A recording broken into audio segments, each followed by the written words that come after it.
हे शारदे मां, हे शारदे मां, अज्ञानता से हमें तार दे मां। हे शारदे मां, हे शारदे मां, तू स्वर की देवी है, संगीत तुझ में, हर शब्द तेरा है, हर गीत तुझसे। हम हैं अकेले, हम हैं अधूरे, तेरी शरण हम, हमें तार दे मां, हमें तार दे मां। हे शारदे मां, हे शारदे मां, मुनियों ने समझी, गुणियों ने जानी, वेदों की भाषा, पुराणों की वाणी, वेदों की भाषा, पुराणों की वाणी।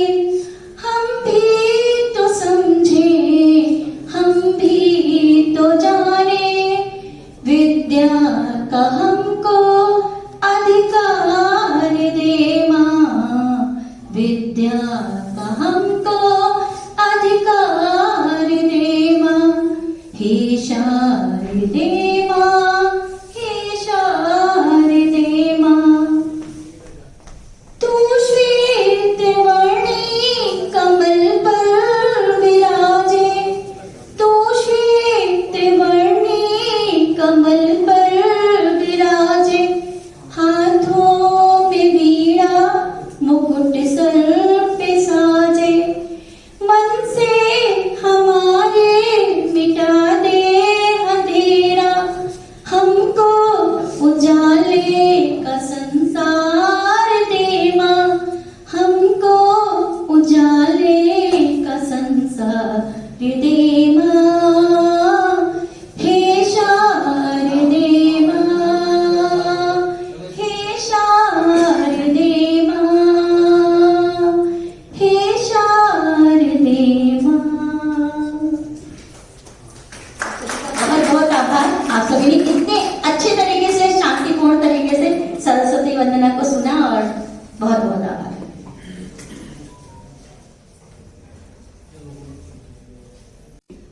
वाल्मीकि जी की रामायण को गोस्वामी तुलसीदास जी ने एक आसान शब्दों में, अवधि में लिखकर हमारे सामने रखा, और आज हर घर में आप देखेंगे रामचरितमानस उपलब्ध है। तो बस उन्हीं के पद चिन्हों पर चलकर मैंने कार्य किया है कि स्वामी जी के विचारों को मैं दोहों में लिखूं। तो आज कुछ दोहे मैं आपके सामने रखती हूँ। जन्मे बाहर जनवरी, कलकत्ता है धाम, जन्मे बाहर जनवरी, कलकत्ता है धाम, विश्वनाथ भुवनेश्वरी, पिता मातु का नाम, विश्वनाथ भुवनेश्वरी, पिता मातु का नाम। ध्यान परायणता रहा बचपन के संस्कार, हो नरेंद्र जब ध्यान में भूले घर संसार, हो नरेंद्र जब ध्यान में भूले घर संसार। थी नरेंद्र के गीत से, उनके गीतों में देखिएगा क्या एक जादू था, वो जादू मैं आज आपको यहाँ पर दिखाती हूँ। थी नरेंद्र के गीत में, थी नरेंद्र के गीत से राम कृष्ण को प्रीत, जागृत कुंडली में हुई सुन नरेंद्र के गीत। और राम कृष्ण देखे प्रथम जब ही विवेकानंद, जब राम का यही भारत में आनंद, बोले लाएगा यही भारत में आनंद। बीए पास नरेंद्र थे फिर भी मिला न काम, बीए पास नरेंद्र थे फिर भी मिला न काम। उन्हें बनाना संत ही शायद चाहे राम, उन्हें बनाना संत ही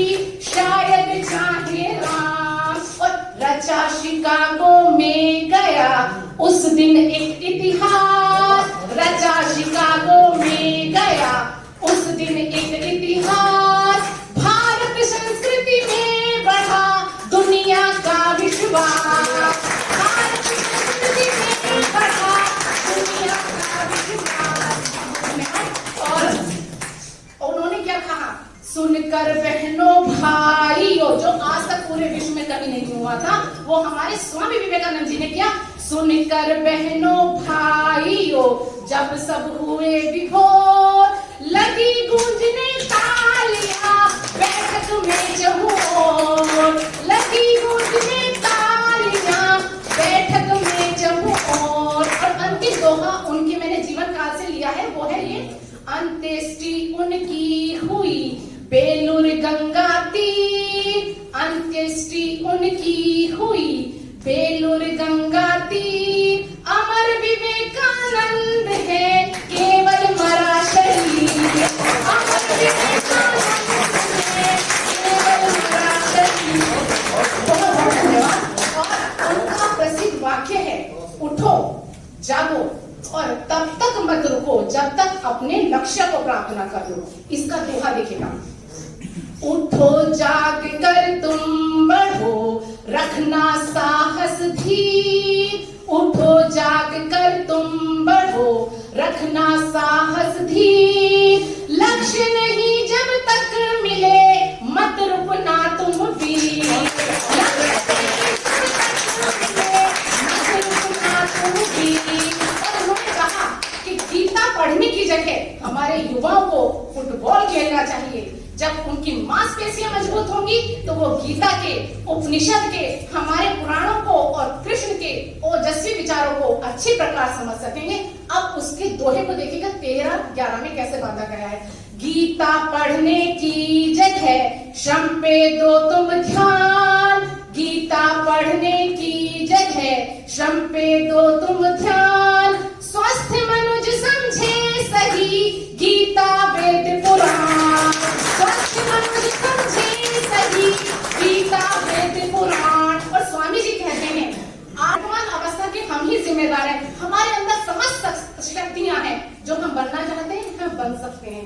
जो लोग ये कहते हैं कि हम आज अपने पूर्व जन्म के फल के स्वरूप हैं, तो निश्चित रूप से आप जो भविष्य में चाहते हैं वो आज आप कर रहे हैं। इस पर दोहा देखिएगा, वर्तमान हालात के हम हैं जिम्मेदार, वर्तमान हालात के हम हैं जिम्मेदार, कर्म हमारे आज का है कल का आधार, है कल का आधार।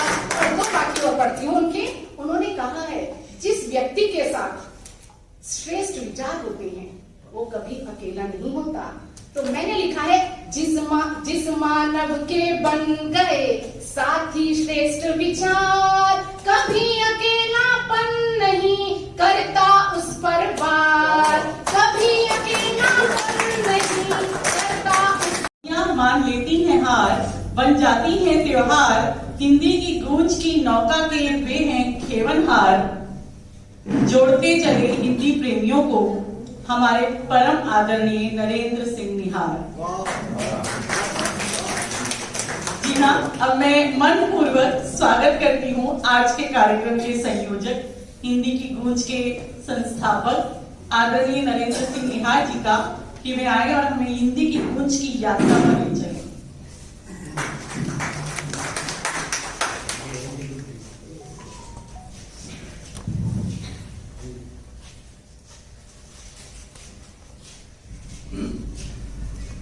मां शारदे के प्रांगण में विराजमान आप सभी महानुभूतियों को, आप सभी महानुभावों को हिंदी की गूंज परिवार की ओर से सादर नमस्कार, प्रणाम।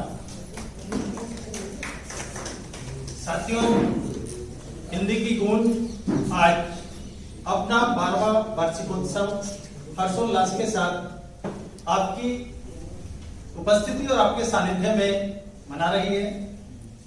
आप सब यहाँ आए हैं दिल्ली महानगर की भागम भागी जिंदगी के बीच, आपने हमारा अनुरोध स्वीकार किया, समय निकाला और आप यहाँ पहुंचे। इसके लिए आप स्वयं अपनी उपस्थिति के लिए तालियां बजा सकते हैं। बहुत बहुत धन्यवाद। अब बात करते हैं हिंदी की गूंज के सफर की। हिंदी की गूंज कब, कहां, क्यों, कैसे।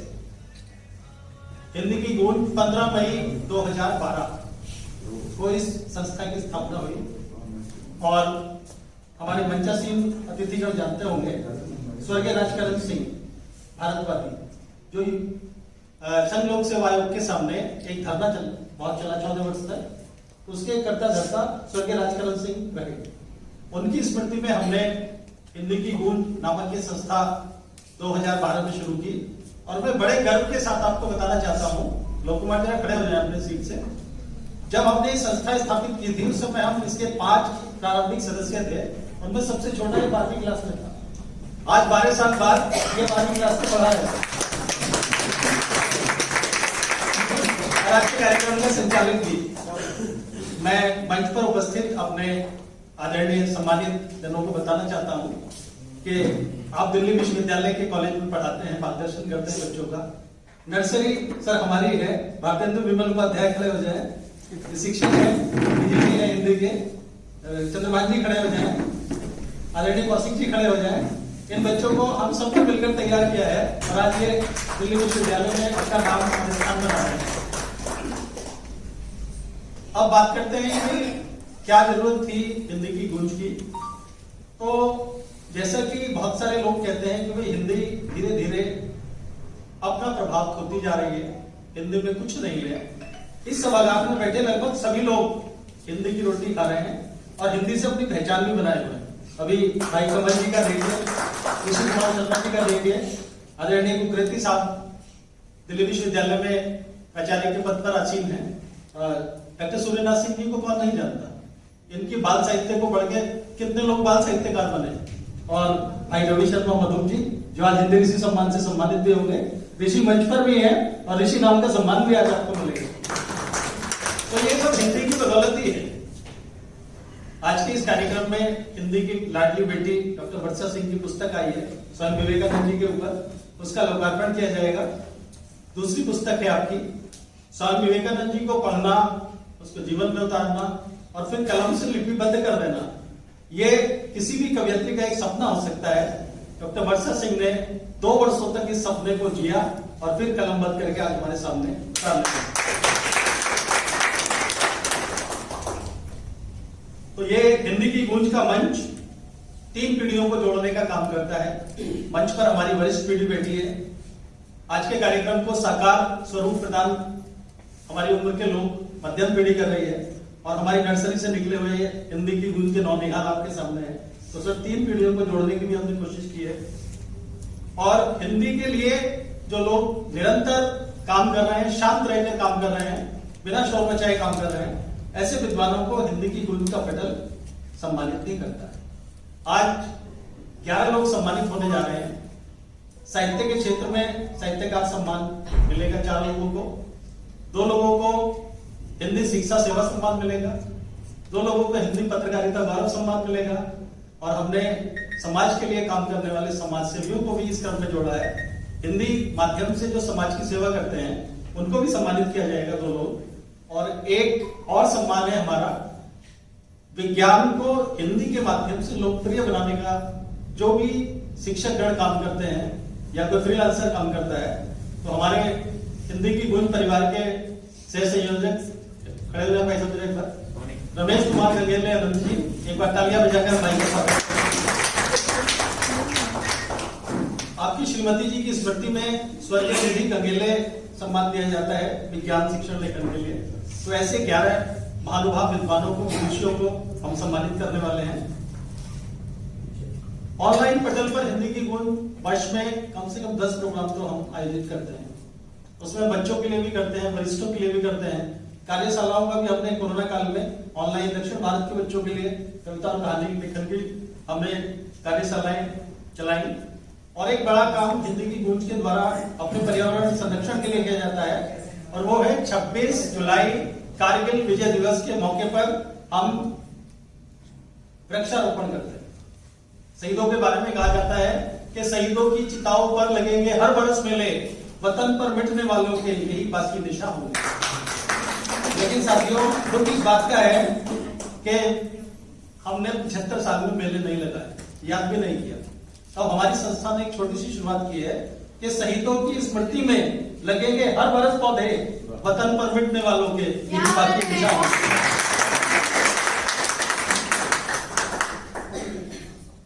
एक बात और आपसे मैं साझा करना चाहता हूं। 12 वर्ष की यात्रा आज पूरी हो रही है।